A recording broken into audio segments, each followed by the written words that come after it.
Hello everyone, welcome back to RCH Builders. So now we're on day 3. The first thing I'm going to do, I went ahead and got the extra bolt I was needing and everything. So first thing I'm going to do is I'm going to go ahead and drill out the 9 anchors, the holes, blow it out with this air nozzle here to get the dust out of there, and then epoxy and put in the anchors. So the epoxy I'm using, it's a hybrid acrylic style. This is the strong tie, Simpson strong tie, that's designed to work, adhesive that's designed to work with those anchors. So it's not really epoxy, but this stuff is hard as a rock. It's almost stronger than some epoxies, but it works just like one. It mixes together through the nozzle here. The nozzle is it twists around. I don't know how well you can see it on here or not, but either way, it mixes the two sides together. When you take this cap off, there are 2 separate sides underneath, and it mixes together just like an epoxy or anything like with a hardener that needs to be mixed with the other. So, but anyways, I'm gonna go ahead and drill these holes real quick, all the way around, and then blow them out and get that ready. So, that's the first thing I'm gonna do.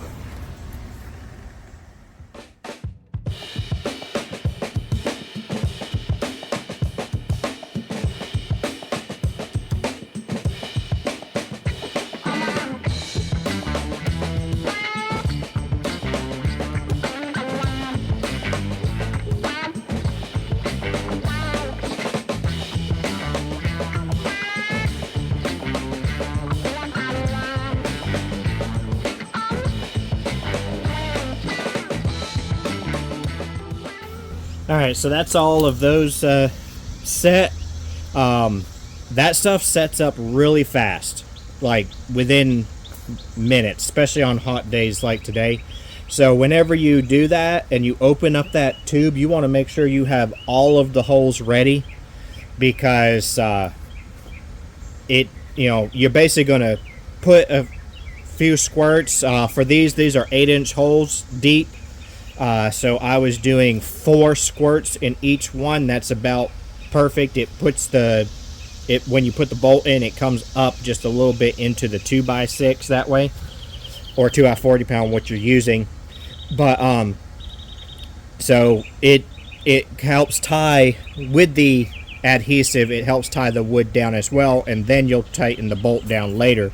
But either way, 4 squirts in each hole, and just go from one to the next. As soon as you squirt it in, put the bolt in and move to the next. Because if you wait there and wrestle with one of them for even just a few seconds, you're not going to get the rest of it out the tube. Anyways, with that being finished, the next thing I'm going to do is I'm going to go ahead and take the other pieces of plywood that are inside. Remember, there's one more sheet inside that I had put in there. I'm going to take that out, and I'm going to cut it and put it up there in the middle where we still need to have that, and then at that point the flooring will be ready, so that we can go up from there.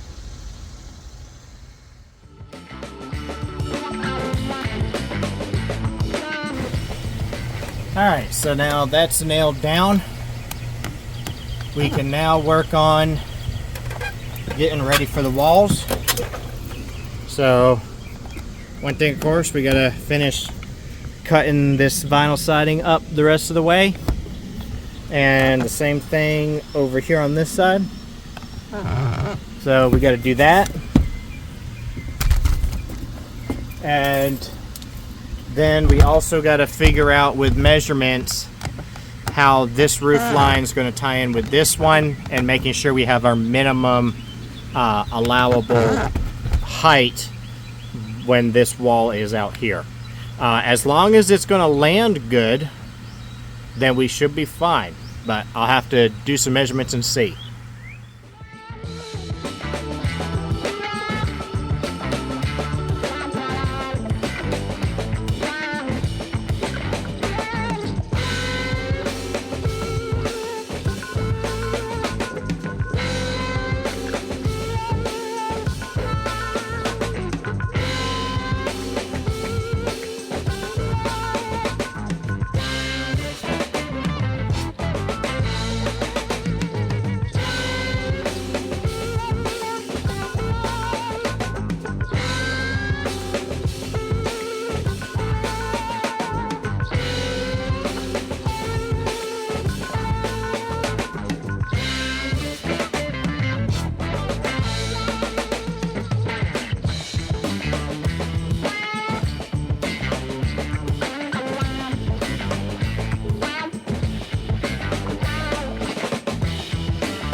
Alright, so I've cut all of the parts, I believe, for this back wall here.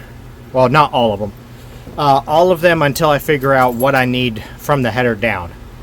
But I'm going to start assembling this, putting it together. Going to try and have the camera here right now. The homeowner's not here. If they get back, I'll go ahead and move the camera. And I'll move it as soon as I can anyways. But as you see, the biggest asset here is lots of space. I got lots of space to work with. So with this being the case, what I'm going to do is I'm going to kind of try to build one side of the wall and then the other side and then fill in the middle. Is kind of what I think I'm going to have to do to make this work.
Alright, so this will be it for today. So this came out with giving it the maximum that I could. It's a 212 pitch. So it's a low slope, but technically, according to architectural shingles, they say on their packaging that they're good for 212. So we should still be good with shingles. I'll still do rolled roofing up underneath it, because like I did on that last roof that I did just a little bit ago. The last little job that I did that y'all would have seen just before this. So I'll be doing the rolled roofing, setting that down, and then after I do the rolled roofing, I'll be doing architectural shingles on top of that. I'll still have to cut this roof here that's above me from the old porch, cut it back. I got to cut the rest of the OSB up against the side over here, get that out the way. That goes above this window here. And of course build the two end walls. But that at least gives me something to work from. I'm going to have to get three more 2x6s. I've got one down there right now that I was the first one I cut, so I'm using it as a pattern. But that's going to go essentially here, and then I need 1, 2, and 3 more. And then the two on the outside ends, those will be just 2x4s, because that'll match the kind of overhangs that he has out here. Is a 2x4 that sets up from the others. So that'll be a 2x4 on those ends, and I got plenty of those. So I'll need 3 2x6s to be able to finish making the rafters. That's not a big deal. The end wall should be easier to build than that one out there that doesn't have that big header for a large window that he's wanting to put in over there. And then, so should be able to. The goal is to try to have this in the dry tomorrow. I have a feeling that's not going to happen, but we should be very close. But I'm going to start picking up right now. I'm not going to show on the camera, there's no reason to. I'm going to start picking up, and I'm going to put some back. I don't know if you noticed at all.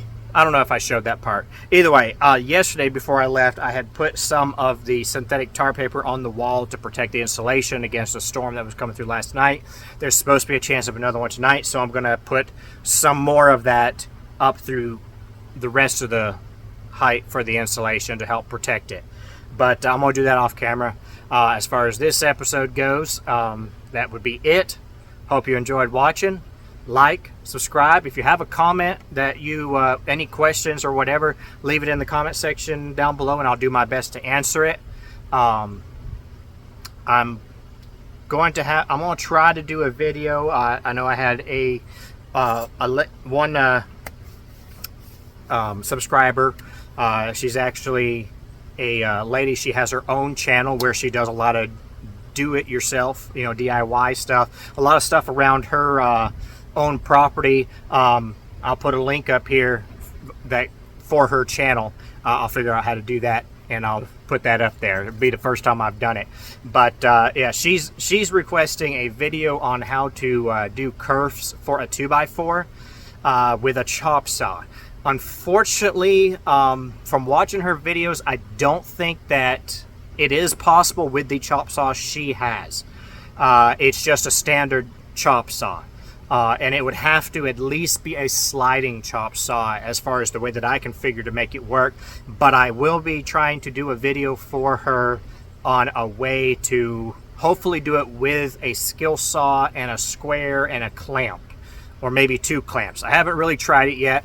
Something that makes it so it's easier to make sure you're scoring it real straight, or also maybe give some other options on how to bend some wood for forms. But anyways, that would be it for this video, and I'll see you the next time.